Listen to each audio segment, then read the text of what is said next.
اللہ علیہ وسلم نے فرمایا میرا رب کریم جب کسی کو بیمار کرتا ہے نا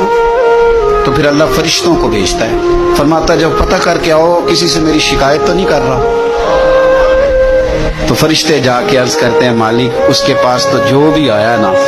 اس نے یہی کہا کہ الحمدللہ جس حال میں اللہ نے رکھا ہے میں راضی ہوں۔ اس نے تیری شکایت نہیں کی، اس نے تیری رضا پہ اس بیماری کو تیری طرف سے آزمائش سمجھ کے قبول کیا۔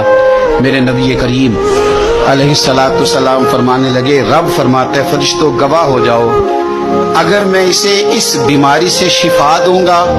تو جو اس کے پاس خون ہے اس سے بہتر خون اسے عطا کروں گا، اور جو اس کے پاس گوشت ہے اس سے بہتر اسے گوشت عطا کروں گا، اور اگر میں اسے اس بیماری میں وفات دوں گا تو پھر میں اسے جنت عطا کروں گا۔ اگر شفا دوں گا تو بہترین شفا دوں گا، اور اگر وفات دوں گا تو پھر جنت دوں گا۔ جب آپ حوصلے کے ساتھ چیزوں کو قبول کرتے، جب آپ کی طبیعت کے اندر صبر چھلکتا